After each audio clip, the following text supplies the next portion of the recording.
तो मूवी की शुरुआत में हम देखते हैं एक नरेंद्र नाम के टीचर को, जो कि अपने जीवन से निराश हो चुका था। वो सुसाइड करने की कोशिश कर रहा होता है। तभी दरवाजे पर बेल बजती है और वो सुसाइड का अपना फैसला बदल देता है। इसके बाद कुछ साल बीत जाते हैं और हम टीचर को देखते हैं, जो कि एक फ्लैट में रहते हैं। उनके बगल में ही एक माया डिसूजा नाम की लेडी भी रहती है। माया डिसूजा की एक बेटी भी होती है, जिसका नाम तारा होता है। दोनों अपनी लाइफ में काफ़ी खुश थी। टीचर उनको देखकर काफ़ी खुश होता है। वो अक्सर उन पर नज़रें बनाए रखता है। टीचर माया को अंदर ही अंदर पसंद करता था, लेकिन वो अपने दिल की बात माया डिसूजा से नहीं बोल पाता है। वो कई बार माया डिसूजा को अपने दिल की बात बताने की कोशिश करता है, लेकिन वो अपने दिल की बात उसे नहीं बोल पाता है। माया की बात करें तो वो एक कैफ़े चलाती है। टीचर रोज़ माया के कैफ़े में खाना खाने के लिए जाते हैं। अब माया के स्टाफ को टीचर का वहाँ पर बार बार आना ये इशारा करता है कि टीचर अंदर ही अंदर माया को पसंद करता है, लेकिन ये बात माया नहीं जानती है। वो माया को देखने के लिए अक्सर कैफ़े में आया जाया करता है।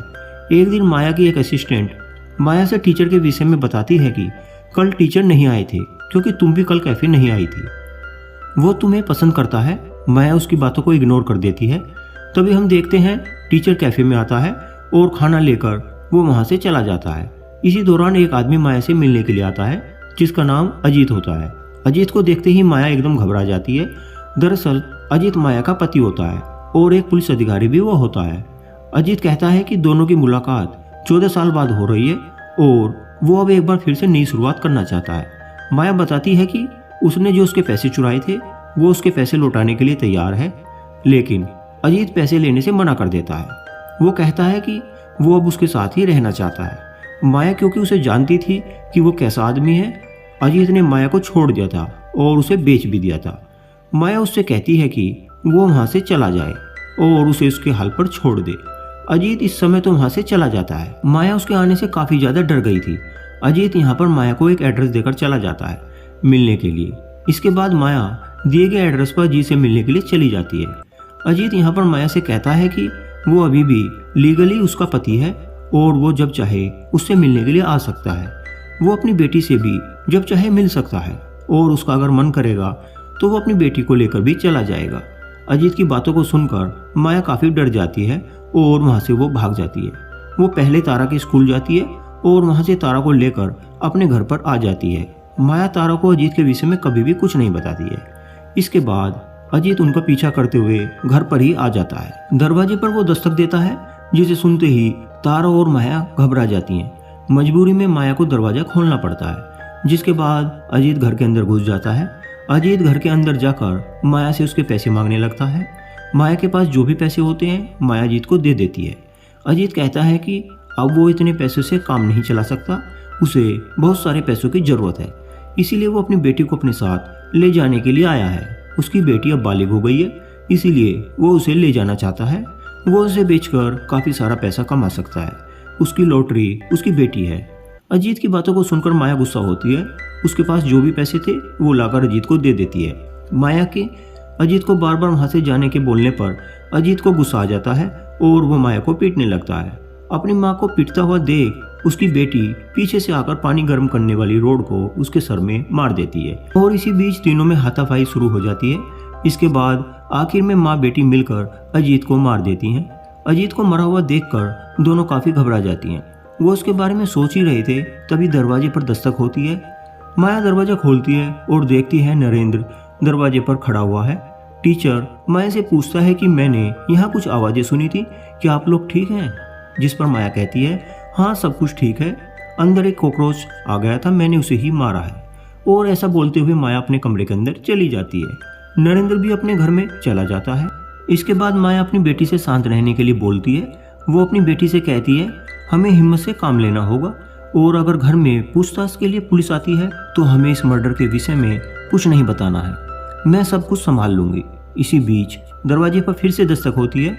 माया फिर से दरवाज़ा खोलती है तो देखती है बाहर फिर से टीचर खड़े हुए हैं। इस बार टीचर उनसे कहता है यदि तुम चाहो तो मैं तुम्हारी मदद कर सकता हूँ, क्योंकि मुझे पता है अंदर एक मरा हुआ आदमी पड़ा हुआ है, तुम उसका सही से निपटारा नहीं कर पाओगे और पुलिस जब यहाँ पर आएगी तो तुम दोनों फंस जाओगे। माया कहती है तुम्हें कैसे पता कि हमने किसी आदमी का मर्डर कर दिया है?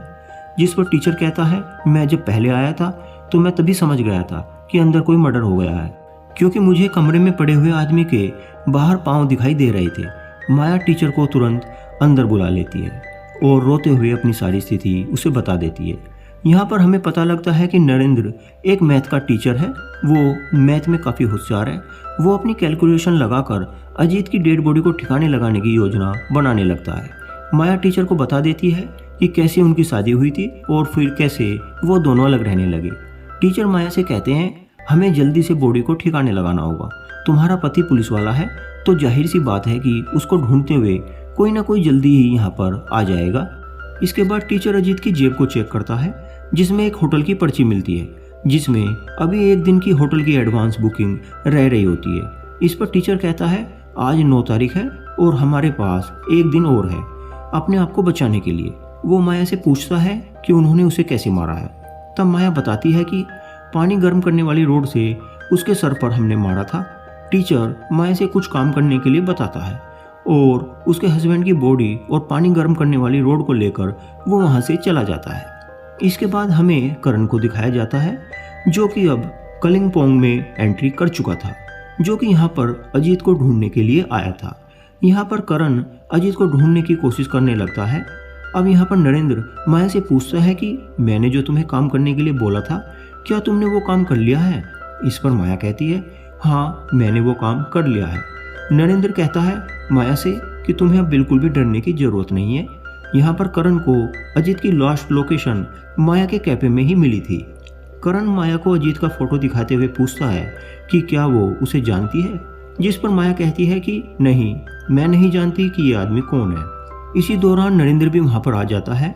यहाँ पर हमें पता चलता है कि नरेंद्र और करण एक ही साथ पढ़ा करते थे। इसी दौरान करण को उसके साथी का फोन आता है जिस पर करण को पता चलता है कि अजीत पिछले दिनों पास के होटल में ही रुका हुआ था। करण के इस केस में दिलचस्पी ज़्यादा लेने की वजह से माया डरने लगती है और टीचर से वो डरते हुए डेड बॉडी को ठिकाने लगाने के विषय में पूछती है, जिस पर टीचर उसे कहता है कि मैंने तुम्हें कहा था कि डरने की बिल्कुल भी ज़रूरत नहीं है। अब करण अजीत के होटल में जाकर छानबीन करता है और होटल मैनेजर से उसके विषय में पूछता है। करण को यहाँ से अजीत के स्कूल में जाने के विषय में भी जानकारी मिलती है, जिस पर करण तुरंत उस स्कूल में पहुँच जाता है। वहाँ पर वो देखता है माया और उसकी बेटी को एक साथ, जिससे उसका शक माया पर बढ़ जाता है। करण माया का पीछा करते हुए उसके घर तक जा पहुँचता है। नरेंद्र ऊपर खिड़की से करण को माया के घर के नीचे खड़ा हुआ देखकर तुरंत माया को फ़ोन करता है और उसे सतर्क रहने के लिए कहता है। वो उसे बताता है कि थोड़ी देर में ही शायद तुम्हारे यहाँ पुलिस आने वाली है। अब माया टीचर से अजीत की बॉडी के विषय में फिर से पूछती है, जिस पर टीचर उससे कहता है कि तुम निश्चिंत रहो, अजीत की बॉडी कभी भी किसी को नहीं मिलेगी। इसी दौरान हमें पता चलता है कि करण को किसी की डेड बॉडी मिली है जंगल में। करण तुरंत अपने साथियों के साथ डेड बॉडी को देखने के लिए जंगल में पहुंच जाता है। उसे लग रहा था कि हो सकता है कि ये डेड बॉडी अजीत की ही हो। वो वहाँ पर जाकर देखते हैं, वहाँ पर उन दोनों को एक जली हुई डेड बॉडी मिलती है और कुछ कपड़ों पर खून के धब्बे भी लगे हुए मिलते हैं। इसके बाद करण डीएनए टेस्टिंग के लिए उस बॉडी को भिजवा देता है। उन्हें वहाँ पर अजीत की जली हुई आईडी भी मिलती है, जिसे कातिल ने जलाने की कोशिश की होगी, लेकिन वो पूरी तरह से जल नहीं पाई थी। इसके बाद करण अजीत के होटल में जाता है, जहाँ पर वो अजीत के रूम में रखी कंघी को उठा लेते हैं, क्योंकि उसमें अजीत के बाल लगे हुए थे, जिससे कि डेड बॉडी और उसका डीएनए का मिलान किया जा सके। पोस्टमार्टम के दौरान डॉक्टर करण से बताता है कि कातिल ने बॉडी की पहचान छुपाने के लिए उसे लगभग पूरी तरह से जला दिया है और इस बॉडी के सर पर भी पीछे से वार किया गया है, जिससे हो सकता है कि इसी वजह से इसकी मौत हुई हो। यहाँ पर बॉडी और कंघी में लगे बालों का डीएनए मैच हो जाता है, जिससे साबित हो जाता है कि डेड बॉडी अजीत की ही है। इसके बाद करण तुरंत माया के घर पर पहुंच जाता है और फिर से वो माया को अजीत का फोटो दिखाता है, जिस पर माया उसे कह देती है कि हाँ वो उसे जानती है, क्योंकि ये उसका हस्बैंड था। पहले उसने झूठ बोला था क्योंकि उसका पति बहुत ही बुरा इंसान था और वो नहीं चाहती थी कि उसकी परछाई भी उसकी बेटी पर पड़े। करण उसे कहता है कि हमें डेड बॉडी जंगल में जली हुई हालत में मिली है। माया करण के साथ पुलिस स्टेशन चली जाती है। अब यहाँ पर करण माया से पूछता है कि अजीत यहाँ पर पैराडाइज क्यों आया था, जिस पर माया कहती है कि अजीत को पता चल गया था कि मैं यहाँ पैराडाइज में ही रह रही हूँ, इसीलिए वो उसका पीछा करता हुआ यहाँ पर आ गया था। वो उसकी बेटी को उसे छीन कर ले जाना चाहता था ताकि वो उसे बेच सके। करण माया से कहता है कि वो पिछली 10 तारीख की रात को कहाँ पर थी, जिस पर माया एक झूठी कहानी बना देती है और वो कहती है कि वो उस रात को अपनी बेटी के साथ फिल्म देखने के लिए गई थी और उसके बाद वो एक रेस्टोरेंट में खाना खाने के लिए गई और उसके बाद वो एक क्लब में गए, जिसके बाद रात 11 बजे के करीब वो घर पर आ गए थे। क्योंकि 10 तारीख थर्सडे को कोई छुट्टी भी नहीं थी और अगले दिन तारा के स्कूल की भी छुट्टी नहीं थी, तो फिर आखिर माया अपनी बेटी के साथ थर्सडे वाले दिन क्यों गई थी। वो सोचता है कि हफ्ते के बीच में कोई माँ अपनी बेटी के साथ इतनी रात को छुट्टी लेकर घूमने के लिए क्यों जाएगी। उसे माया पर शक हो जाता है, कहीं माया कोई झूठी कहानी तो नहीं बना रही है। अब जैसे ही करण वहाँ से जाने वाला होता है तभी वहाँ पर टीचर की एंट्री हो जाती है। इसके बाद करण और टीचर अपनी बातें करने लगते हैं। टीचर करण से बताता है कि वो यहीं पर रहता है और वो माया का पड़ोसी है। करण टीचर को अजीत की फोटो दिखाकर पूछता है कि क्या तुम इस आदमी को जानते हो। वो कहता है नहीं। अब इसके बाद करण अपने साथी को टीचर के विषय में बताने लगता है कि टीचर उसका बेस्ट फ्रेंड है और कॉलेज के समय में वो मैथ में बहुत ही इंटेलिजेंट था। इसके बाद करण वहाँ से चला जाता है और माया टीचर से कहती है कि आपने तो कहा था कि डेड बॉडी नहीं मिलेगी, लेकिन करण को तो अजीत की डेड बॉडी मिल गई है। इस पर टीचर कहता है कि तुम परेशान ना हो, मैं सब कुछ संभाल लूँगा। वो कहता है कि करण तारा से भी पूछताछ जरूर करेगा। इसी दौरान करण को पता चलता है कि अजीत को वाटर हीटर की तार से गला घोंटकर मारा गया है और अगर उन्हें वो वाटर हीटर मिल जाता है तो कातिल का भी पता चल जाएगा। अब यहाँ पर अगले दिन करण माया को लेकर एक बार में जाता है, जिसे देखकर टीचर को काफ़ी दुख होता है। उसे लगता है कि करण और माया में नज़दीकियाँ बढ़ रही हैं। अब जब माया अपने घर पर पहुँचती है तो तारा उसे बताती है कि कुछ पुलिस वाले उनके घर पर चेकिंग के लिए आए थे और वो हमारा वाटर हीटर लेकर गए हैं। माया इसके विषय में तुरंत नरेंद्र को फ़ोन करके सारी बातें बता देती है। नरेंद्र बोलता है तुम फिक्र मत करो, मैंने सब कुछ संभाल लिया है। अब यहाँ पर करण माया के घर से मिले वाटर हीटर को जब चेक करता है तो उसे पता चलता है कि इस वाटर हीटर से अजीत की मौत नहीं हुई है, मतलब कि माया बेकसूर है। इसके बाद करण माया के कॉफ़ी शॉप में आकर बताता है कि मैं अब इस केस को बंद करके मुंबई वापस जा रहा हूँ। तभी करण प्रेमा से बातें करने लगता है। प्रेमा करण को बताती है आप ही की तरह एक टीचर भी माया को पसंद करते हैं और वो भी रोज़ माया से मिलने के लिए यहाँ पर आते हैं, जिसका नाम नरेंद्र है। अब ये सब कुछ सुनते ही करण आश्चर्यचकित हो जाता है, क्योंकि नरेंद्र ने उसे बताया था कि वो माया को बिल्कुल भी नहीं जानता है। करण को नरेंद्र पर शक होने लगता है, तो वो उसके स्कूल में जाकर मालूम करता है कि 10 तारीख को नरेंद्र कहाँ पर था। करण को स्कूल से पता चलता है कि नरेंद्र ने काफ़ी दिनों बाद 10 तारीख को छुट्टी ली थी, मतलब अजीत का मर्डर नरेंद्र भी कर सकता है। अगले सीन में नरेंद्र से करण पूछताछ करता है कि वो 10 तारीख की रात को कहाँ पर था। इस पर नरेंद्र कहता है कि उसकी तबीयत खराब थी, इसीलिए वो अपने घर पर ही आराम कर रहा था। यहाँ पर करण को विश्वास होने लगा था कि मर्डर टीचर ने ही किया है।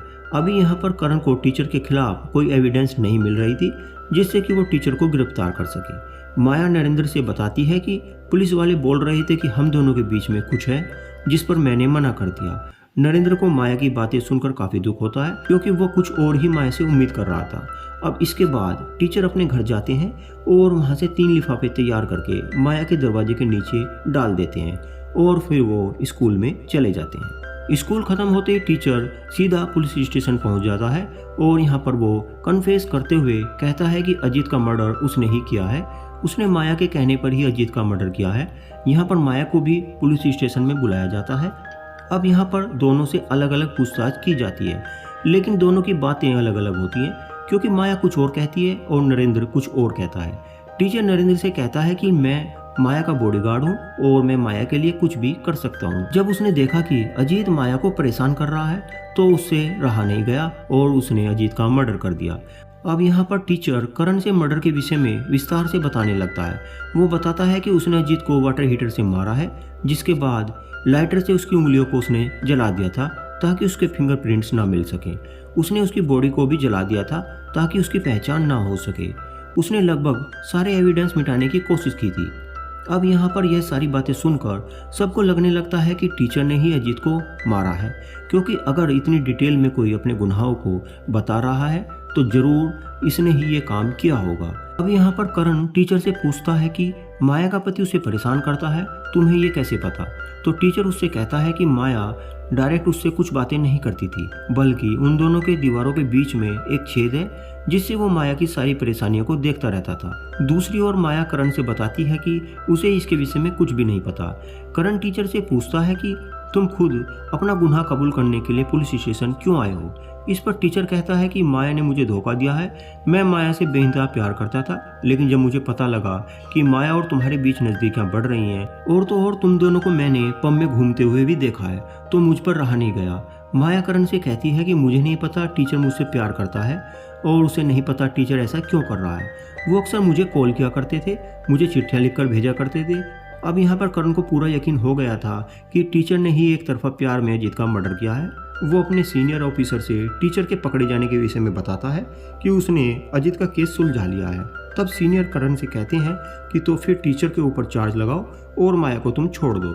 करण यहाँ पर माया को जाने देता है, लेकिन जाने से पहले माया एक बार टीचर से मिलकर अकेले में कुछ बातें करना चाहती है। माया टीचर से पूछती है कि आपने ये सब क्यों किया हमें बचाने के लिए, आपने अपने को क्यों फंसा लिया।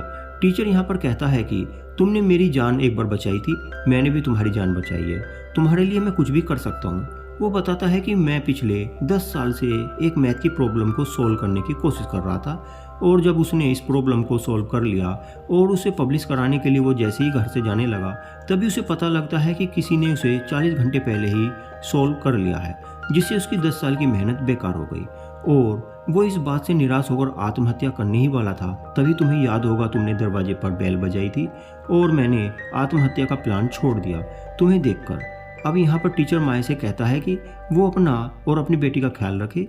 उसके बाद टीचर जोरों से चिल्लाने लगता है कि माया ने उससे मर्डर कराया है, माया गुनहगार है, जिसे सुनकर सब लोगों को यही लगता है कि टीचर पागल हो गया है। करण माया को बाहर ले जाता है और कहता है कि टीचर पागल हो गया है। माया अपने घर पर आकर अपनी बेटी से मिलती है और उससे कहती है, मैंने पहले ही कहा था कि टीचर सब कुछ संभाल लेंगे और देखा उन्होंने हमको बचा लिया है। अब यहाँ पर हमें पता चलता है कि टीचर ने ये सब कैसे किया।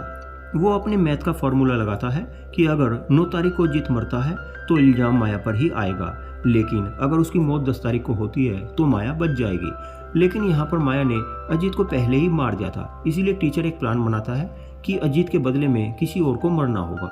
वो एक भिखारी को पकड़ लेता है और अजीत के नाम से होटल एलिस में कमरा बुक करता है, जिसमें असल में भिखारी ही रहता है। वहाँ पर वो आराम से रहता है, नहाता है, कंघी करता है और यहाँ पर पुलिस को जो कंघी से बालों के सैंपल मिले थे वो उसी भिखारी के होते हैं।